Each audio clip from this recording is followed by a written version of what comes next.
recent developments in the last 15, 20 years, we have had an increasing aging population all across the state of New York and other states, not just New York, but in other states, including what do you do with inmates who are over 70, who are in wheelchairs, who are incontinent, who can't help themselves.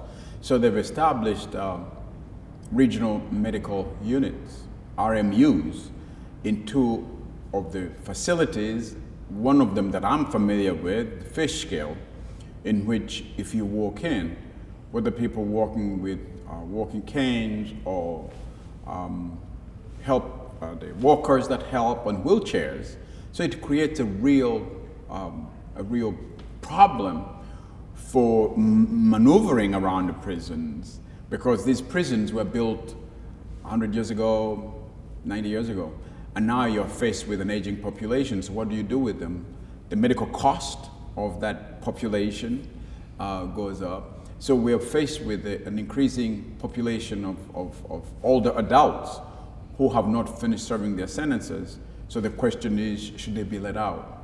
Or should they have clemency, or maybe be released early for the crime they committed 25, 30 years ago that they're still serving the time for? So it's a real critical need in the prisons.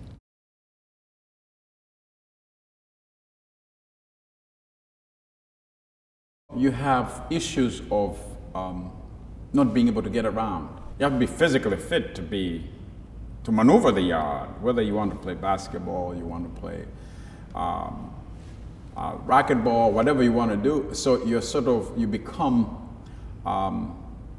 marginalized, because in a prison setting, you have to move very quickly from one place to another. So just for an example, the 7 years I spent at Sing Sing, people have to eat in 10 minutes. So you have to move from your block to the mess hall, eat, get up, and you're gone in 10 minutes. You can't do that as an old adult. You can't maneuver your wheelchair, or even if you're not physically able. So it's a real issue, and of course it is a question of being preyed upon.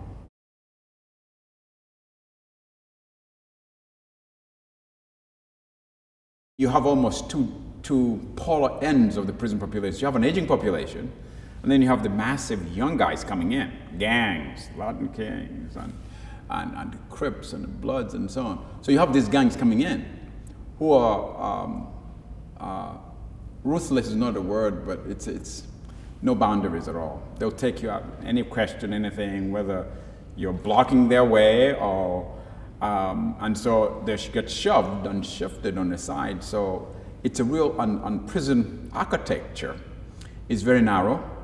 So it allows only two people to pass. So you have to be going one way. So, and you have to move very quickly to go from A block or B block or the R. So if you can't move, you get in the way, guess what? You're going to be shoved aside. So there is a real question of safety and security.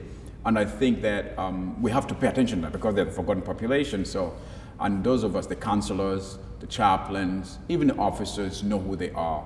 So you know, they call them POP. So you know, POP is not going to be able to get there. So you have to. Some of the younger inmates actually are sort of kind to them.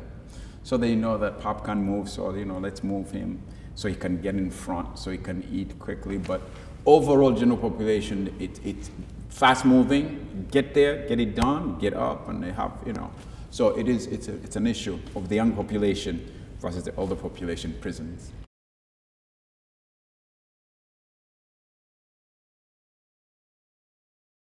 One of the saddest things they will say to you is, almost at some point was, I don't want to die in prison. I don't want to die in prison. It's a recurring theme when you're talking to them. And what happens, as I said before, we have regional medical units, and the one I'm familiar with is Fishkill, and the other one is Coxsackie, upstate New York. Those two have a hospice program. So one of my colleagues, Reverend Lewis, he prepares inmates for hospice. So he was doing a training. He trained some of us in having inmates sit and go through this with others. And it's transformative for an inmate to be able to sit with another who is dying. And of course the fear is, am I going to die?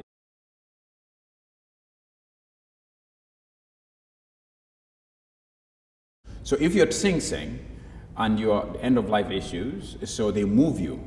So they'll move you from Sing Sing to Fishkill or to Coxsackie. So for example, before I came here, one of my choir guys died. He was dying, and so they moved him to Coxsackie. So we used to go visit him, and all the inmates who were working with him in hospice were there. So they're able to journey with him to the end of life. They sit with him, they're allowed to do that. It's an incredible, it's called limited credit process. So if you sign up for that, you're trained as a hospice person, and so you get to sit with them as the end of life issues. Very transformative for these hardcore, hardcore criminals. All of a sudden they get tender because they have to wash them, clean them, feed them.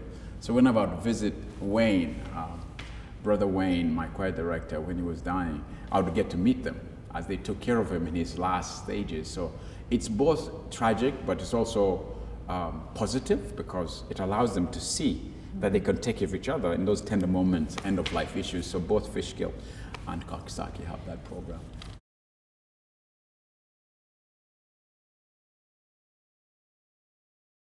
If the older adults in prisons were given a release, since even if they haven't finished their sentence, it's obvious they're not going to hurt anybody.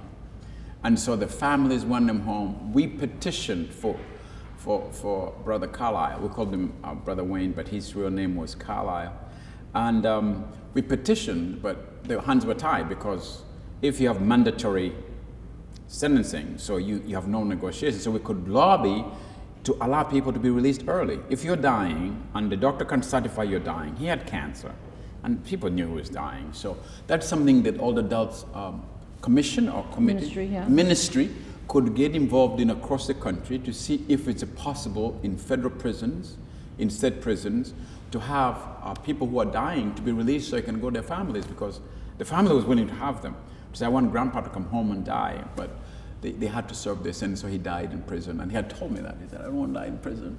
But he did. And so that is something we could be involved in terms of advocacy to see these older people that could die in peace, die with dignity, and die at home. And I believe the states would be open, and legislature would be open to hear from the older adults ministry.